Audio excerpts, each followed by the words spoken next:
Anita, saya melihat desain yang tadi kamu kirimkan itu tidak sesuai dengan ekspektasi saya. Ada banyak poin-poin yang harus direvisi. Saya butuh jam 9 besok pagi untuk direvisi total semua, malam ini juga.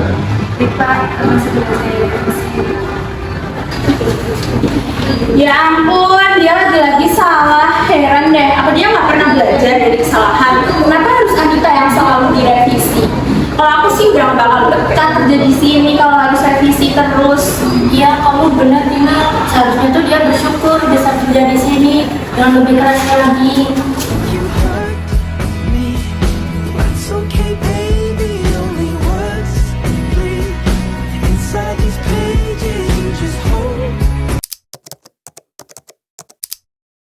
Anita, saya lihat kamu akhir-akhir ini kelihatan lelah. Ada yang kamu ceritakan?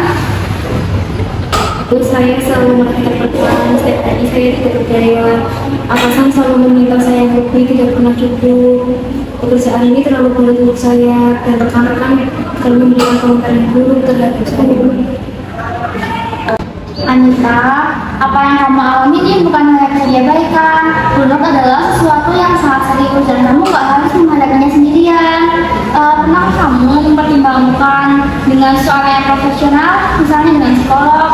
Perusahaan kita menyediakan konseling dengan psikolog. Mereka bisa membantu kamu mengatasi beban ini. Konseling, saya tidak pernah terpikir Bu untuk hal ini. Apakah konseling itu bisa benar-benar membantu untuk mengatasi masalah saya sendiri Bu? Banyak karyawan yang merasa lebih baik setelah bicara dengan psikolog. Kita semua mesti bakal membutuhkan psikolog suatu saat nanti. Ini bukan tentang kuat atau lemahnya, tapi ini tentang kesehatan mentalmu, untuk pemulihan kamu.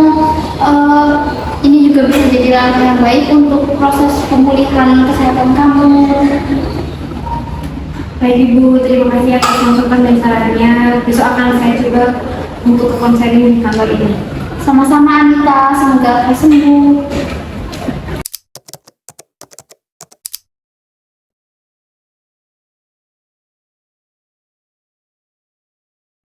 Selamat datang Anita, mari silakan dok, silakan.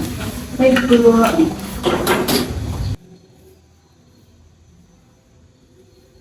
Nah, sebelum cerita nanti kita isinya dulu ya, diisi dulu.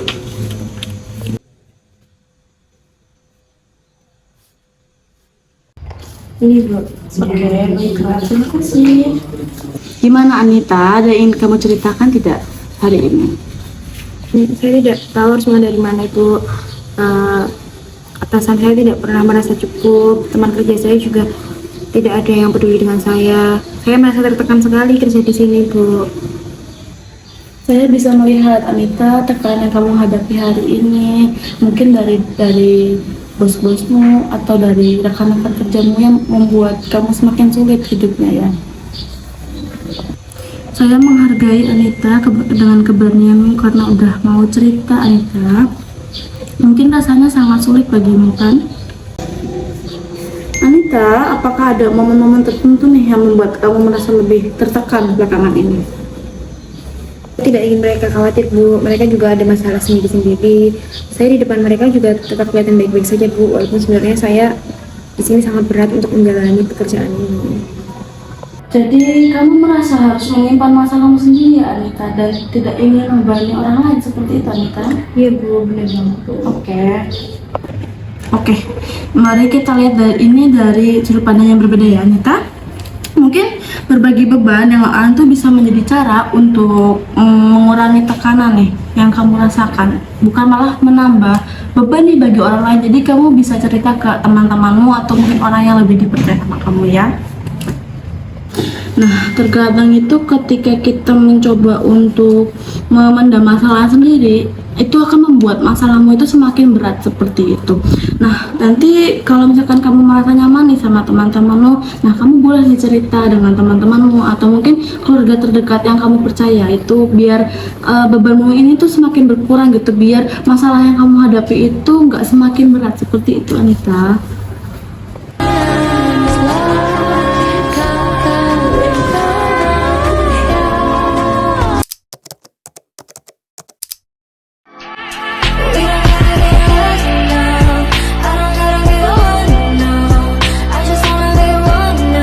Anita, saya sudah lihat progres yang kemarin kamu revisi. Ini sangat bagus.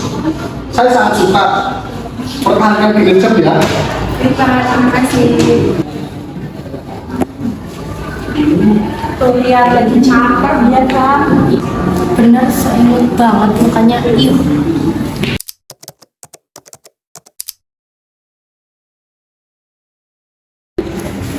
Selamat datang kembali Anita, silakan mari. Anita, gimana nih perasaanmu ketika mendengar komentar-komentar dari rekan-rekan kerjamu? Apakah itu tuh mempengaruhi kepercayaan diri kamu? Kalau awalnya sih iya Bu, tapi untuk sekarang ini saya sudah lebih fokus pada pekerjaan saya. Oke, baik. Jadi di satu sisi komentar mereka ini menyakitkan ya Anita. Tapi di sisi lain kamu juga mulai melihat nih nilai-nilai dalam diri kamu.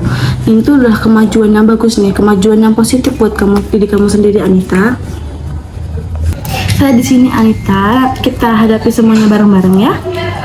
Anita, cobalah untuk tidak mendengar nih komentar-komentar negatif yang diberikan kepadamu yang mempengaruhi dirimu sendiri. Sekarang fokuslah pada pencapaianmu saat ini, seperti itu.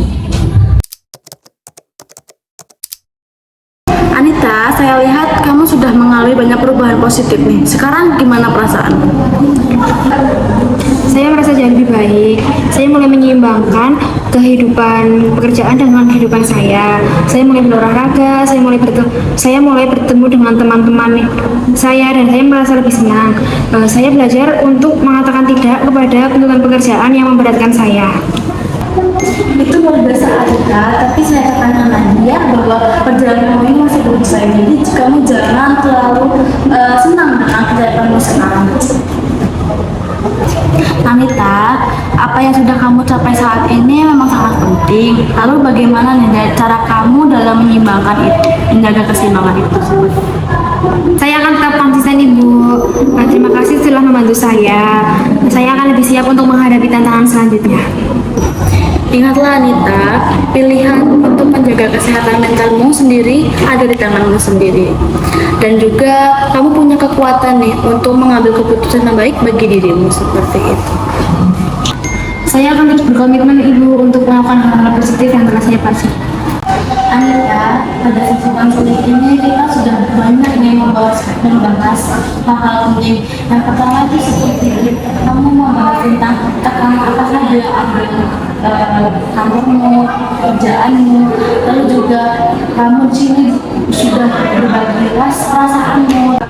Sekarang sudah saatnya nih untuk mengakhiri sesi ini. Saya bangga dengan kemajuan yang telah kamu buat, dan ingatlah bahwa saya selalu ada jika kamu membutuhkan dukungan di masa depan Anita. Baik Ibu, terima kasih atas semua bantuannya. Baik Pak Hendra dan rekan-rekan, di sini saya akan mempresentasikan hasil perencanaan dan pembangunan kafe yang dibuat oleh saya.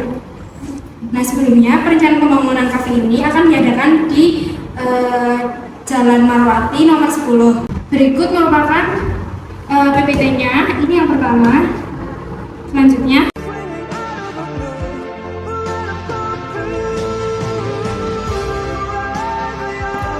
Nah, ini sekian presentasi dari saya tentang perencanaannya.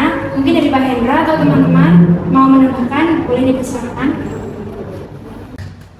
Presentasi yang sangat bagus Anita. Saya sudah melihat perkembangan yang sangat pesat di diri kamu. Saya sangat senang terus kembang lagi Anita. Apresiasi untuk Anita. Waiting for time will I be better off? Play a lovely melody or nothing at all.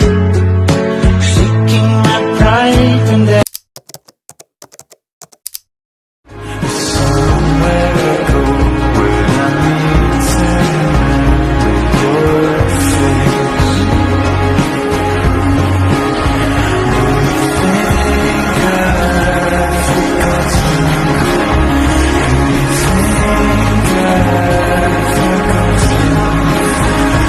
face.